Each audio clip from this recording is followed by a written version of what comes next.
So then, the city centre cycling leaderboard looks like this. 7th place was Chris Walker in Portsmouth. That gives him up to 117 points in the series. Mark Walsham was 4th in Portsmouth. He's now 99 points, 18 points behind the series leader. Chris Lillywhite is 3rd, Joe Bayfield 4th, Glenn Holmes 5th, and John Tanner is in 6th place in the series.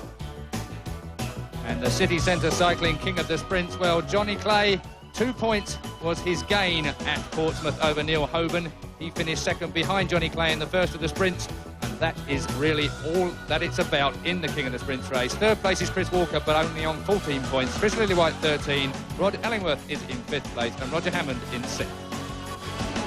Rob Howes, winner in Portsmouth, superb for your home crowd, but before you came up here from Manchester for this Glasgow round, you crashed out in track practice.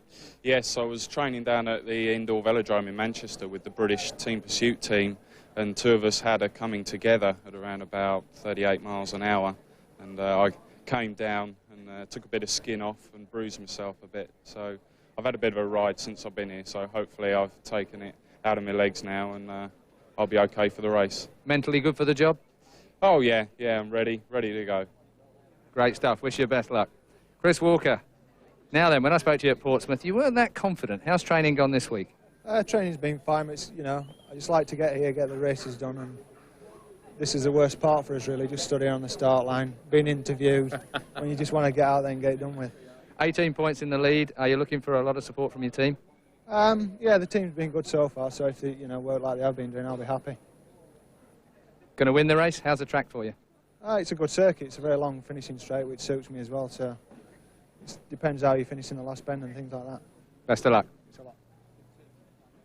Mark Walsham, 4th in Portsmouth, and close the gap just a little. Are you happy with that? Are you looking for a win here to try and close it even further? That's right, yeah. We closed the gap a little bit last week, but we need to close it a lot more, and there's only 2 races left, so we've got to give it everything tonight. How's this track? Does it suit you? Yeah, it's a good circuit. It's really fast around here. There's a fantastic crowd out today. I think it's going to be a really good race. Thanks very much. Best of luck. Now then, when I spoke to you last time, John Clay, you looked a little bit nervous, but that first sprint, you went over the line first. You're looking for that again, even though you've got a massive lead?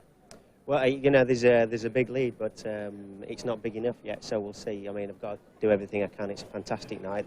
The crowd's brilliant, so let's put the show on and do as good as we can. Going for the win? I certainly will be, yeah. Well, the man that's putting him under pressure, the only man putting him under pressure, Neil Hoban, are you looking to edge him out yet again in the sprints? Yeah, I'll definitely give it a go. I've tried every week, so hopefully this will be my night round here.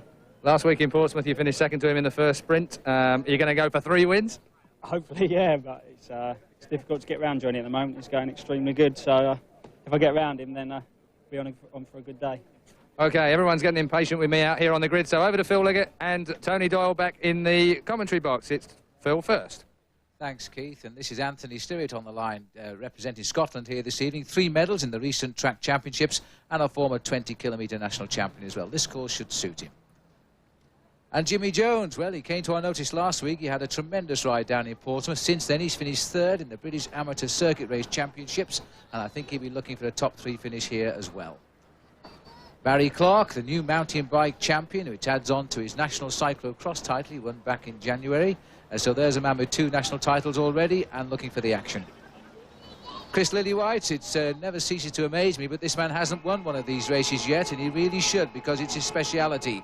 He lies 3rd overall in the championship series. And top amateur in the competition is Joe Bayfield from the Allendale Racing Team. 4th overall. He was 2nd in Aberdeen, so Scotland may be kind to him again. And further along the line, the man who beat Joe Bayfield in Aberdeen was Rob Holden, a 2-man breakaway. Rob Holden's won a number of races in Scotland this year, and who knows, he might win again tonight. And tucked away in the corner there, Martin Early. Well, he's added 1 member to the family since last week because his wife has given birth to Maria, so he's every reason to celebrate.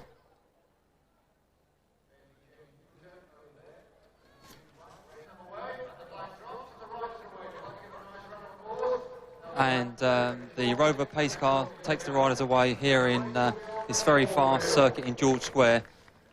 Fantastic evening here. Huge crowd here.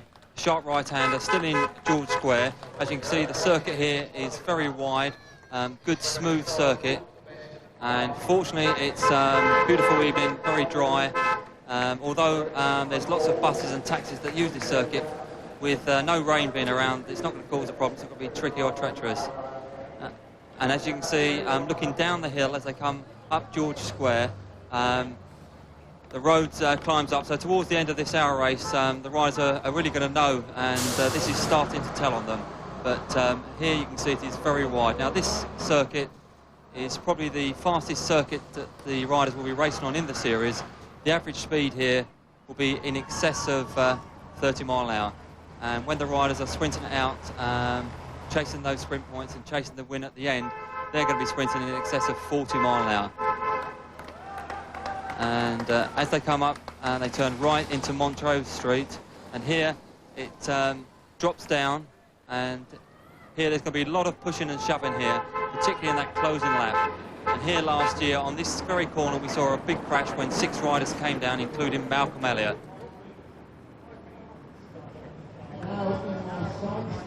And this is the end of the controlled lap. When they come to the finish line this time, the gun will go and the race will be off.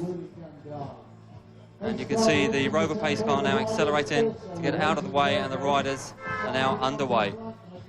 Thanks, Tony. Tony Doyle, twice a world champion, alongside me in the commentary box. Remember, this is the 7th of 8 on our tour of Britain's towns and cities. Next week we end the whole series in Manchester, so tonight has to be Get Chris Walker night.